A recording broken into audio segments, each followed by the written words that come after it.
Assalamualaikum waalaikumsalam. Assalamualaikum waalaikumsalam. Nah, kalau sudah dipahami konsepnya seperti ini, maka tolong yakini betul ya.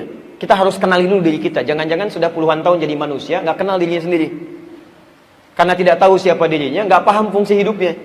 Nggak tahu mata untuk apa, tangan untuk apa, kaki untuk apa. Padahal sudah puluhan tahun hidup kan.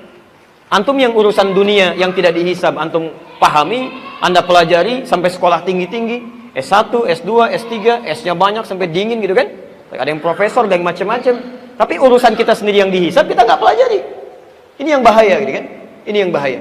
Nah teman-teman sekalian, kalau sudah paham dalam diri kita ada nafsu dan takwa, itu tandanya setiap aktivitas kita akan selalu dihadapkan pada dua pilihan ini. Anda mulai bangun tidur, itu pasti sudah mikir tuh. Karena dua dorongan itu mengarahkan pada dua hal itu. Gak percaya silahkan.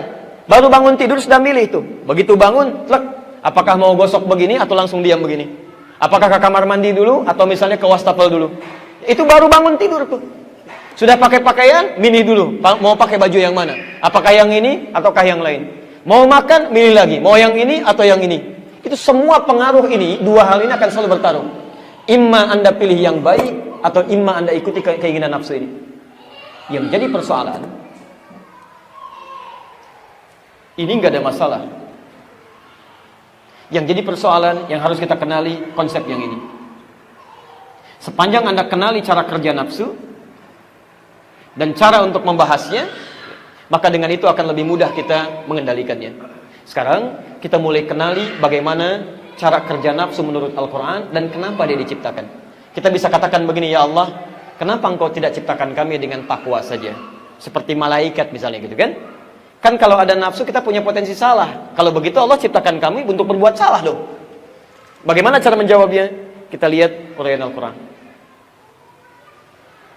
Ya. Sebetulnya gampang ya. Kalau diciptakan takwa saja, kenapa harus saya ciptakan kamu gitu kan? Cukup aja malaikat, kamu gak usah hidup ya. Tapi kita lihat nanti apa perbedaan manusia dengan malaikat. Saya hapus ini boleh? Alhamdulillah. Tenang aja ya, saya udah 2 kali kesini, alhamdulillah. Ya, sudah datang sendiri, terangin sendiri, tulis sendiri, saya hapus sendiri, ya masya Allah. Antum lihat aja lah. Alhamdulillah. Taib. Pertama, teruskan ayatnya. Quran surah 91 masih di ayat 7 sampai 10. Ya, sekarang lihat ayat 8 sampai dengan 10-nya. Ayat 9 ya, maaf ya. Ini sudah. Sudah. Wa nafsin wa ma sawaha fa alhamaha fujuraha wa taqwaha. Ketemu di situ. Sekarang lihat ayat 9-nya. Bagaimana cara kita memosisikan nafsu? Perhatikan. Fa alhamaha fujuraha wa taqwaha qad aflaha man zakkaha. Ini poinnya. Ini cara kita memosisikan nafsu. Qad aflaha. Jadi man zakkaha. Ini poinnya. Satu, kalimatnya menggunakan kata falah. Aflah dari kata falah, artinya tenang, bahagia, sukses, nyaman. Jadi tenang, bahagia, cenderung sukses dalam beraktivitas, dan nyaman. Fokus. Man, huruf yang menunjuk pada orang tanpa batas. Jadi baik laki-laki, perempuan, besar, kecil, tua, muda, itu masuk kategori man sini. Seakan Allah ingin mengatakan, hey, siapapun yang namanya manusia, mau laki-laki, perempuan, besar, kecil, tua, muda, saya jamin hidupnya pasti tenang, bahagia, sukses, bahkan nyaman dalam menjalani kehidupan. Zakkaha, ini diterjemahkan di mushaf yang bisa menyucikan nafasnya, jiwanya. Masih ingat di nafas tadi ada apa saja? Satu ada takwa, yang kedua fujur, masih ingat ya? Saya mau tanya sama ibu deh, Bu ya. Sebentar. Kalau ibu mencuci pakaian,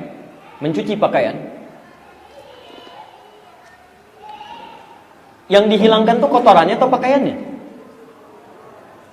Kotorannya kan ya? Bukan pakaiannya ya? Kalau pakaiannya dihilangkan, Masya Allah nggak akan selesai-selesai gitu kan? Ada kotoran buang gitu kan? Taib. Yang dihilangkan kotorannya, bukan pakaiannya. Perhatikan, Allah seakan ingin memberikan gambaran pada kita. Saat Allah menciptakan nafsu itu, bukan ingin menjadikan manusia menjadi kotor, bukan. Tapi ingin membuang sifat-sifat potensi yang tidak baik yang ada pada dirinya.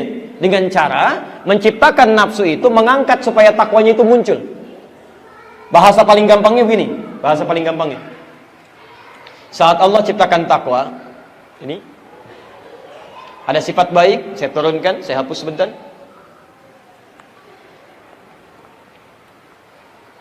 Saat Allah ciptakan takwa, turunannya misal ada jujur, ada sabar, ada rendah hati, kan? Allah ciptakan lawannya tadi, nafsu, fujur. Jujur lawannya apa? Bohong, kan? Dusta. Sabar lawannya? Marah, misalnya, kan? Rendah hati lawannya? Sombong. Ini pasti nih ya. Setiap diciptakan sifat baik di takwa, diciptakan lawannya, di fujur. Selalu begini. Jadi ketika Anda diarahkan pada kejujuran, sisi lain mengajak pada kebohongan. Ketika Anda dilatih untuk sabar, yang lain melatih Anda untuk marah, meminta Anda untuk marah. Paham sampai sini? Nah, perhatikan kalimat Qur'annya. Qad aflaha man zakkaha. Kata Allah, saya ciptakan sifat-sifat ini bukan ingin menjadikan Anda jelek, bukan. Saya ciptakan sifat bohong bukan ingin menjadikan Anda pembohong, bukan. Bukan menjadikan Anda pemarah, bukan. Bukan menjadikan Anda sombong, tidak. Tapi untuk melatih yang baik-baik ini supaya muncul. Zakkaha, cuci sifat jelek-jelek yang ada pada diri manusia, potensi nafsu tadi. Yang ini saya ciptakan untuk melatih yang takwanya supaya muncul, bukan ingin menjadikan Anda jelek. Dicuci yang jelek ini supaya tampil pakaiannya bagus. Bohong diciptakan untuk menguji supaya yang jujur itu muncul. Sebab kalau bohong nggak diciptakan, bagaimana ketahuan jujur? Kalau tidak ada sifat marah, nggak akan diketahui sabar, Pak. Silahkan, bagaimana Anda bisa menguji kesabaran kalau nggak diciptakan marah? Kalau tidak ada sombong, nggak akan ketahuan rendah hati. Karena itu saat Allah menciptakan sombong di nafsu, bukan ingin menjadikan nafsunya kotor, bukan. Tapi supaya dicuci yang kotornya, muncul sifat baiknya. Sombong diciptakan untuk melatih sifat rendah hati di takwa supaya muncul. Katalis kalau dalam bahasa kimia. Jadi mohon maaf, rumus cepatnya kata Quran, qad aflaha, akan tenang kehidupan seseorang, nyaman dia, sukses dalam beraktivitas, damai hidupnya, zakkaha, jika dalam kesehariannya saat dihadapkan pada hal yang tidak baik itu, dia bisa mencucinya dengan mendatangkan lawannya. Misal, ini agak rumit sedikit ya, saya sederhanakan supaya mudah dipahami. Fokus sebentar. Saya ambil satu ya, marah misalnya. Lawannya apa? Sabar. Lihat rumusnya. Allah tidak menciptakan marah kecuali untuk melatih supaya sabar muncul. Caranya supaya hidup Anda tenang, nafsu ini bisa ditekan, salah satu caranya, lihat rumusnya, cara kerjanya ya. Cara kerjanya, setiap muncul marah, kata Quran, cepat cari lawannya untuk dimunculkan. Pahami oleh kita bahwa marah itu diciptakan bukan ingin menjadikan dia pemarah, tapi supaya melatih sifat sabar di saya muncul. Di setiap muncul yang jelek-jelek, cepat cari lawannya. Sucikan itu dengan sikap baik kita, itu poinnya. Suami pulang ke rumah, Bu ya, misal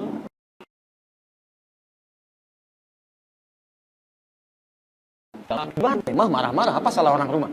Dan nunggu-nunggu ya 8 jam, 9 jam, anak mau main-main, tiba-tiba dibuka pintu, "Papa, diam kamu." Hah? Masya Allah kan? Datang istrinya, "Kenapa, Pak? Kamu lagi ikut-ikutan," misalnya gitu kan? Padahal nggak tahu apa-apa. Nah, saat suami masuk ke rumah dengan perasaan dan sikap seperti itu, dititipkan marah pada suami. Kalau konsep ininya mengatakan Allah menitipkan marah pada suami bukan ingin menjadikan suami pemarah, bukan. Tapi ingin melatih kesabaran pada diri ibu supaya muncul. Sebab kalau nggak dititipkan marah pada suami, ibu nggak akan siap dengan masalah-masalah, nggak akan muncul kesabaran. Jadi gampang caranya, begitu muncul marah, oh berarti ini sabar di saya yang harus muncul. Muncul marah di situ, Anda keluarkan kesabaran di situ, selesai masalah. Dan lebih ringan biasanya, lebih ringan. Halo, jelas? Makanya itu insya Allah Bu, lebih nyaman gitu ya, lebih nyaman. Begitu suami marah, alhamdulillah, berbahagialah ibu. Ya. Artinya ada sifat baik di sisi ibu yang ingin dimunculkan oleh Allah supaya muncul. Ya. Biasanya kalau belum lulus pada ujian yang ini, maaf, itu akan terus seperti itu tuh. Allah menguji Anda supaya muncul sifat baik yang disiapkan menghadapi tantangan selanjutnya. Ke depan akan lebih besar lagi. Kalau Anda nggak siap dengan sabar yang kecil-kecil, Anda akan kecewa dan bahkan menyesal dengan persoalan yang lebih besar di hadapan Anda. Nggak siap nanti. Ya. Bisa-bisa ada yang pesimis, bisa-bisa ada yang bunuh diri, bisa-bisa ada yang macam-macam. La haula wala quwwata illa billah. Dan ini yang kita punya, maaf, di kepercayaan lain tidak ada konsep ini.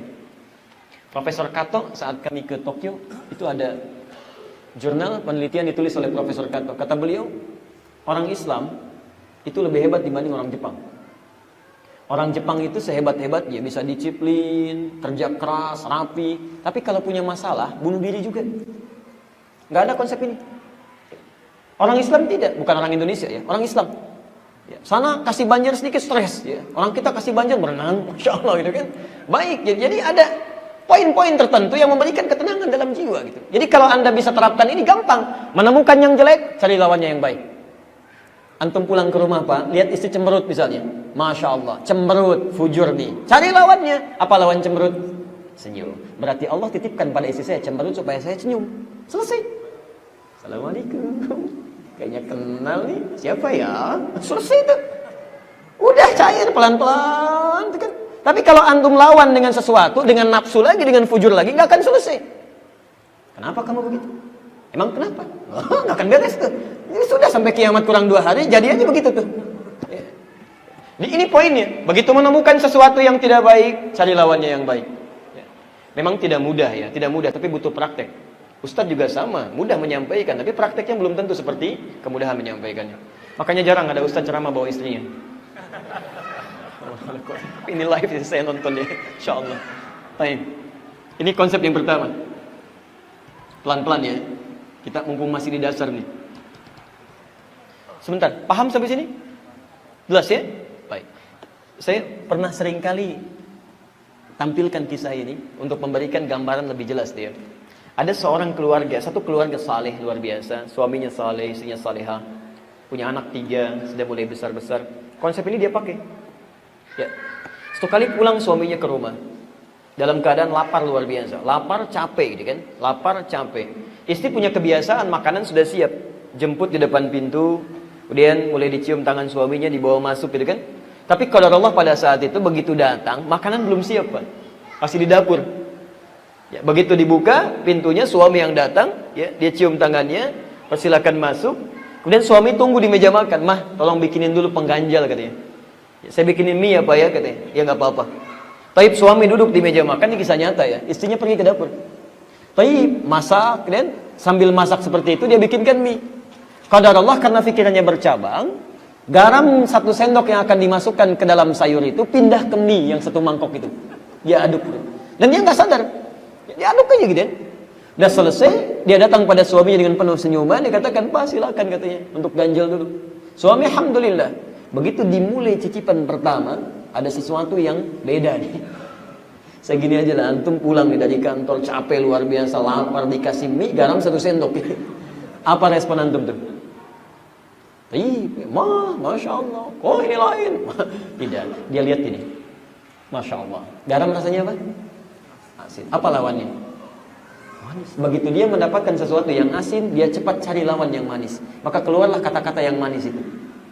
Dia panggil istrinya, Ma, sini sayang. Masya Allah, anak 3 sudah besar, manggil sayang. Istri kan lain kan? Masya Allah, lihat. Sini, duduk samping papa. Lama rasanya kita nggak makan berdua katanya. Masya Allah. Ini betul nyata gitu kan? Kalimat yang sangat manis gitu kan? Ayo, duduk sini. Lama rasanya nggak makan berdua. Duduk di sampingnya. Ibu bagaimana dalam keadaan demikian? Dipanggil, suruh makan berdua. Luar biasa panggilan sayang. Belum selesai. Kalimat mautnya yang terakhir. Sini papa suapin. Luar biasa gitu kan. Maka diambil kemudian mie, disuapi, istri sudah berbunga-bunga. Begitu sampai suapannya ke mulutnya, merasakan ada yang aneh. Ini ciri istri yang terbaik, luar biasa. Jatuh istrinya. Jatuh, kemudian mencium kaki suaminya, menangis dia. Maafkan saya Pak, Mama nggak sengaja, maafkan saya. Kata suami, jangan begitu kan. Ini kan papa cuma bilang ramah rasanya, kita nggak makan berdua. Sudah selesai. Akhirnya apa yang terjadi? Gara-gara asin garam itu 1 sendok, cinta tumbuh bersemi. Hilang itu garam, hilang itu lapar, keduanya pergi ke dapur, masak sama-sama, Pak. Alhamdulillah gitu kan. Kadang-kadang Allah titipkan garam cuma setetes untuk memunculkan cinta kasih yang luar biasa. Yang jadi masalah garam 1 sendok karena kebanyakan ngaduk gitu kan. Yang terjadi masalah ini, masalah itu, masalah ini, masalah itu. Orang masalah cuma selesai dengan senyuman 3 detik, ada orang 3 tahun udah selesai-selesai. Ini poinnya. Teorinya memang mudah, prakteknya kita usahakan. Jelas sampai sini? Anda ikuti nafsu, cemberut, lawan dengan marah. Ini lawan dengan pukulan, lawan dengan melotot. Wa qad khaba man dassaha. Khaba itu.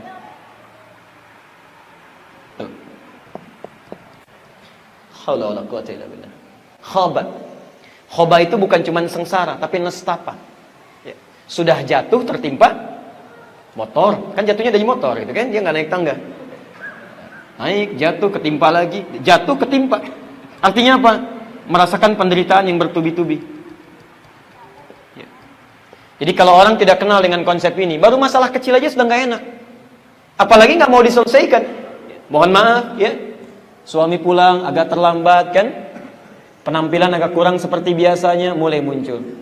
Nggak beres nih. Tapi nggak beres tuh nggak mau nanya. Terus dibawa sampai malam. Malam nggak mau nanya lagi, besoknya terus jadi masalah. Jadi masalah. Itu khaba namanya. Keadaan tersiksa. Ada tidak adanya jadi masalah. Jadi persoalan di sini. Baik. Karena itu teman-teman sekalian, yang pertama, dalam bahasan cara kerja nafsu yang pertama, kita mesti paham, nafsu diciptakan oleh Allah. Pada asalnya bukan ingin membuat kita bermasalah, tapi ingin menguji atau menjadi katalis untuk meningkatkan sifat baik dalam takwa supaya muncul. Paham sampai sini? Karena itu kalau menemukan sifat-sifat dan sikap yang tidak baik dalam kehidupan, cepat cari lawannya. Cepat cari lawannya. Jelas di sini? Alhamdulillah. Minimal kita akan tenang. Saya beri contoh begini ya. Anda punya masalah dengan orang. Dia mencela misalnya kan, mencela, menghina Anda dan sebagainya. Tayyib. Anda maafkan misalnya. Ya, maafkan, sudah. Cela lawannya, sabar. Saya maafkan dia. Tapi dia nggak mau minta maaf. Tolong pahami konsep ini ya. Ketika Anda maafkan orang, memunculkan sifat takwa itu, maka yang pertama urusan Anda selesai dengan dia. Selesai. Karena urusan Anda selesai dengan dia, maka Allah akan hilangkan segala sekat di hati Anda. Anda nggak akan pikirin dia lagi, Anda lebih tenang lagi, Anda lebih nyaman lagi. Tapi urusan dia sebelum minta maaf pada Anda, belum selesai dengan Anda dan belum selesai dengan Allah Subhanahu wa Ta'ala. Jadi kalau orang selalu memunculkan sifat nafsunya, dia semakin gelisah, semakin nggak nyaman. Anda beruntung nggak mikirin dia, tapi Anda selalu akan dipikirkan oleh dia. Tidurnya nggak enak, nggak nyaman, bikin status tentang Anda, padahal Anda nggak ada masalah. Nggak nyangka orang ini, nyangka tuh, ditulisin, terus muncul begitu, terus, dan nggak akan nyaman. Dan setiap dia mengungkit Anda, Anda untungnya luar biasa. Setiap disebutkan nama Anda, pahala dia diberikan pada Anda, dosa Anda diambil sama dia. Jadi nggak ada ruginya. Gak ada ruginya. Hadis riwayat Muslim nomor hadis 5611. Tukhadhu hadha min hasanati wa hadha min hasanati. Kalau ada seseorang berbuat baik, kemudian dia mencela orang lain, misal syatama hadha, dia mencela orang lain, pahala salatnya seketika diberikan pada yang dicela itu. Fa in faniyat hasanatuhu, kalau udah enggak punya modal kebaikan lagi, diambil kejelekan orang tadi, orang yang dicela ini diambil kejelekannya, mohon maaf, ditimpakan kepada orang ini. Fatuliha finnar, maka dilemparkan dia nanti ke dalam neraka. Alhamdulillah. Jelas di sini? Nah, ini cara kerja yang pertama.